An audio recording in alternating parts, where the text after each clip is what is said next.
Hello, welcome to the Potomac View. I'm your host, Nicole from Washington, D.C. The Potomac View is a brand new program seeking to provide some clarity to this confused world, especially on the subjects that the Chinese Communist Party seeks to control and influence. One of the most important confusions that CCP wants to create is rolling the CCP and the Chinese people into one inseparable idea. It's a false narrative and cannot be further away from the truth. Equating the CCP to the Chinese people is like equating the Taliban to the Afghans. The Afghans are the victims of Taliban, a terrorist organization. The Chinese people are the victims of the CCP, a cult criminal organization. The last thing the Afghans want is for the international community to associate them with the Taliban. Can you imagine the Afghan refugees who fled the Taliban for America only to find themselves becoming a target of racial profiling? Unimaginable. But this is exactly what the Chinese dissidents are facing in this country, thanks to the work of an Emmy Award-winning reporter from Vice HBO. This reporter's name is Isobel Yeung. Her meteoric rise to the stardom in the TV industry began with the CCTV, the most prominent mouthpiece of the Chinese Communist Party.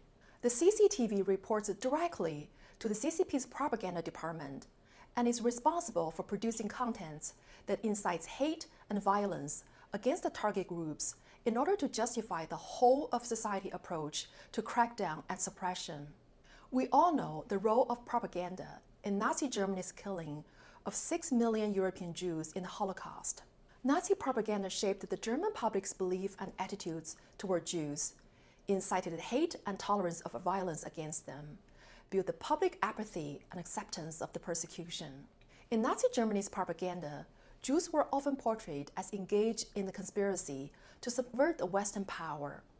Here is an image of Jews in Nazi propaganda, hiding behind the American flag with the communist flag on the side.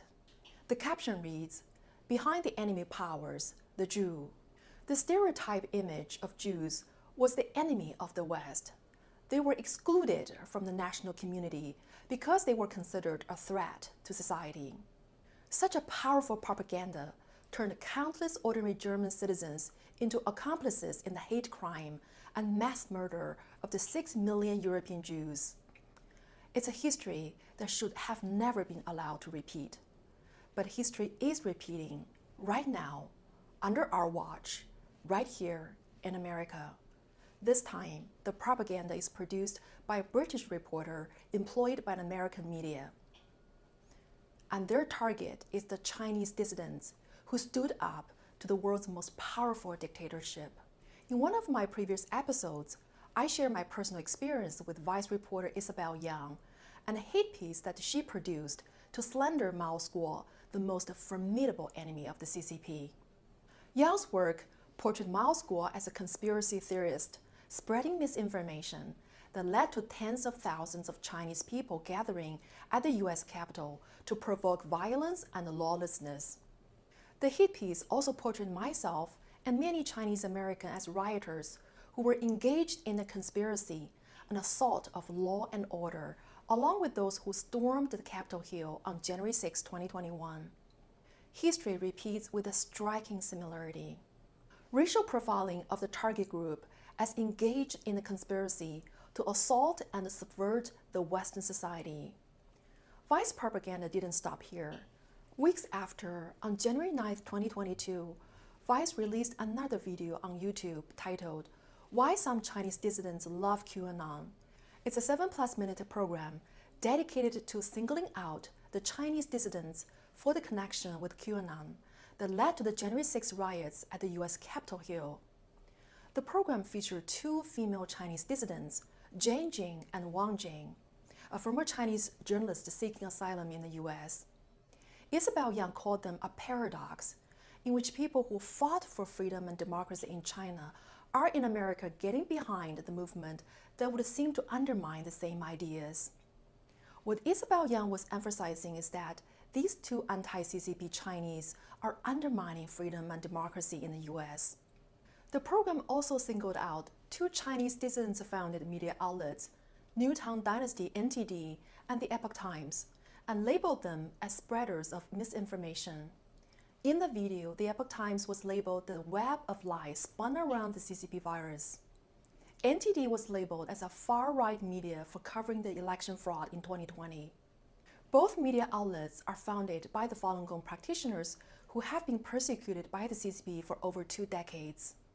The program painted the Chinese dissidents as a far-right wingers engaged in a conspiracy that led to the insurrection on January 6 at the Capitol Hill. Many of them experienced the freedom of assembly without fear for the very first time in their lifetime. But Isobel Yeung labeled them as rioters who assaulted law and order in the US. Let's take a look at some postings in the comment section of the YouTube channel. You can see racially charged comments mocking and slandering the Chinese dissidents, calling them lunatic, crazy, stupid, cult. A comment says, "Chinese believe in dragons. Send this woman to Afghanistan." Another comment says, "Deport her." Some even refresh the idea of the Chinese Exclusion Act, the first and only law that excluded all members of a specific ethnic or national group from immigrating to the US. The Chinese Exclusion Act was a US federal law signed by President Chester Arthur in 1882 and only repealed in 1943. Passage of the Chinese Exclusion Act was preceded by anti-Chinese violence. 80 years ago, Nazi Germany's propaganda led to the killing of the 6 million European Jews, and the entire German society became complicit in it. Today, Vice propaganda on YouTube, with 7.25 million subscribers, has elicited racially hateful comments and discrimination against the Chinese dissidents. The hit piece succeeded in shaping the American public's belief and attitudes toward the Chinese dissidents as a cult, a conspiracy group, and a dangerous threat to US society. As the posting suggested in the comment section, Chinese dissidents are not welcome to the US and should be deported to Communist China or sent to Afghanistan, and the idea of the Chinese Exclusion Act should be revisited. In Communist China, propaganda is the centerpiece of mass murder, ethnic cleansing, and genocide of the targeted groups Uyghurs, Tibetans, underground churches, Falun Gong, Chinese whistleblowers, or anybody who refused to be part of the CCP cult organization. In my earlier episode, I discussed some shocking facts behind this racially motivated hate propaganda against the Chinese diaspora. Isobel Yeung, the vice reporter for HBO, spent years working for the CCP's propaganda TV, and her current employer, Vice, received a $450 million from a CCP-controlled private equity firm.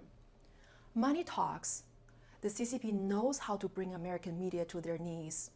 It's a business deal that satisfied the needs of all parties involved. Vice wants the CCP investment. HBO wants access to the China market. Isobel Yeung wants more followers and impact to get another Emmy or a Pulitzer. When the CCP wanted them to attack the Chinese dissidents, they did it in a heartbeat. Altogether, they made the Chinese people sacrificed on the altar of the human greed for money. The racial profiling propaganda pits American society against the Chinese dissidents. Without having to use its own state-run media and propaganda tools, the CCP succeeded in inciting hate and discrimination against the Chinese dissidents on US soil with the help of the American media. There are millions of people in America who follow QAnon. According to an NPR Ipsos national poll in December 2020, 39% of the Americans believe at least one tenet of QAnon.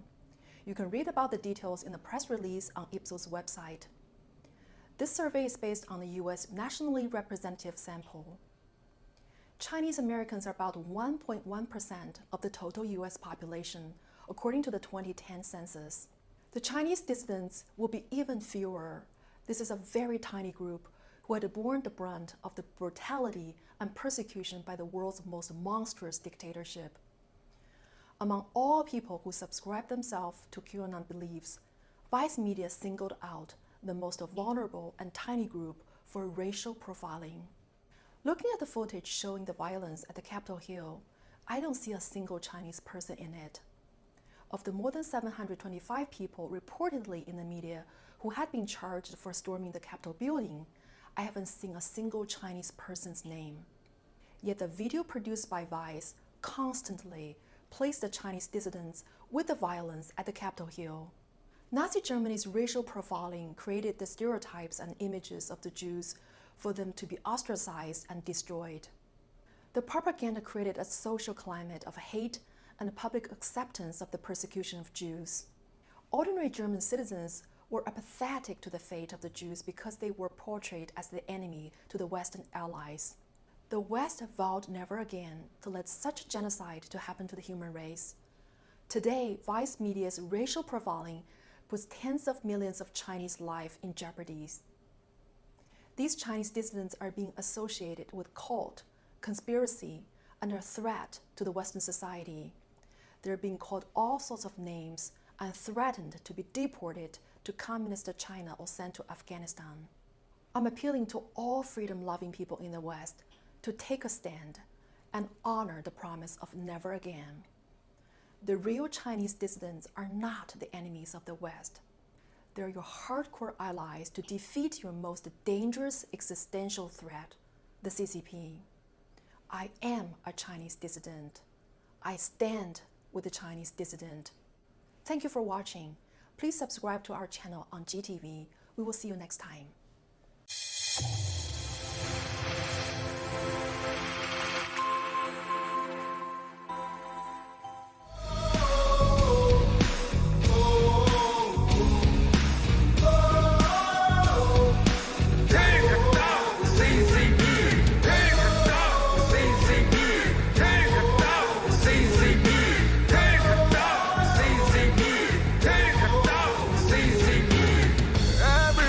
Just beginning, but the games you want to play, bring it on and I will fight to the end. Just watch and see. It's all started, everything's begun, and you are over, 'cause we're taking down the CCP.